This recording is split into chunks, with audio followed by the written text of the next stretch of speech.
My stepmom lied about me and got me kicked out when my dad found out the truth. I blocked him. I'm a 17-year-old girl, and this is the story of how my stepmom destroyed my relationship with my dad, got me kicked out of my own home, and how, when the truth finally came out, I made the most satisfying, painful decision of my life. I blocked him. Forever. This isn't some made-up drama. This is my real life. And I still can't believe how everything went down. My mom died when I was just 9. She had cancer. It was brutal, long, and painful. Watching her wither away broke me in ways I still don't have words for. My dad. He was crushed too. Or at least, I thought he was. Because just 2 years later, he started dating again. Enter Mona. Or as I call her now, the stepmom from hell. At first, she pretended to be sweet. She'd bring me little gifts, compliment my hair, even call me sweetheart. But it was fake. All of it. I knew it. Kids feel that kind of thing. It wasn't love, it was calculation. Little by little, Mona started taking over.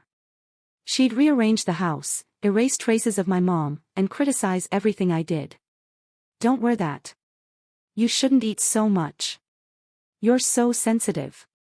She'd say it all with a smile, like it was some kind of joke. My dad. He never said a word. He laughed it off. Thought it was harmless teasing. I tried to believe that too. But it kept getting worse. Fast forward to the day everything shattered. I came home from school. Mona was standing in the hallway like she was waiting for me, arms crossed, face cold. She looked like a judge ready to sentence me to life in prison. She told me my dad had seen some text messages.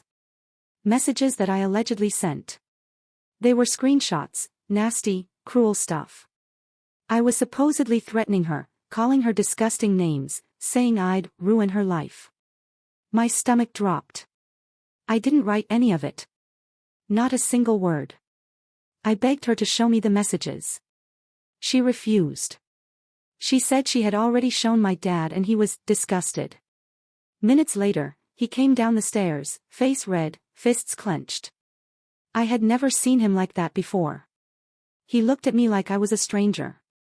Like I was dirt. I can't believe you do this, he said. You're not welcome here anymore. No questions. No chance to explain. Just, exiled. Like I meant nothing. I tried to speak, but my voice cracked. I was crying, shaking, but he didn't care. He turned his back and walked away. Mona stood behind him, smirking. That image is burned into my memory. I packed a duffel bag with whatever I could. No time to think. I called a friend and stayed with her for a few days. Eventually, I moved in with a cousin across town. I couldn't even go back to collect the rest of my things. I texted my dad. No reply. I called. Straight to voicemail. Blocked. He blocked me, over lies. Those first few weeks were hell. I cried every night. I couldn't sleep. I kept wondering how a man who raised me, who held me when I was scared, could just throw me out like garbage. Because of her. But I started rebuilding. I got a part-time job at a bookstore.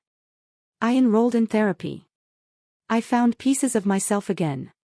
Then, 5 months later, I got a message. Please, it's Dad. Can we talk? At first, I ignored it. But then he showed up outside my work. He looked broken. Like he hadn't slept in days. He asked if we could talk. I said nothing. I just stared at him. That's when he told me everything. He said Mona slipped up during a fight. She mentioned a detail from the texts I'd allegedly sent, but there was no way she could have known that unless she had written them. Turns out, she used a fake texting app. Created a burner number. Fabricated screenshots. And sent them to my dad to manipulate him. To get rid of me. And the kicker. She was cheating on him the whole time, with a coworker. He told me he left her. That he wanted to fix things with me. He cried, right there in the parking lot, said he was sorry. Said he believed me now. Said I was all he had left. And in that moment, I felt nothing. I looked at the man who raised me. Who used to tuck me in at night. Who promised to love me no matter what. And I remembered the day he kicked me out. How fast he turned his back.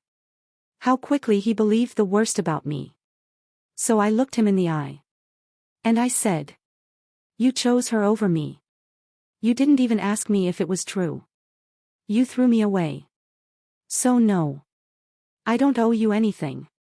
I pulled out my phone. And right there, in front of him, I blocked him. I didn't scream. I didn't cry. I just turned around and walked away. While he sobbed on the sidewalk. And you know what? That was the most empowering thing I've ever done. Sometimes, the people you love the most are the ones who hurt you the worst. And sometimes, walking away is the only way to heal. If you've ever been betrayed by someone you trusted, if you've ever had to cut off a toxic parent or step-parent, you're not alone. You deserve peace. You deserve better. And blocking someone isn't petty. It's survival.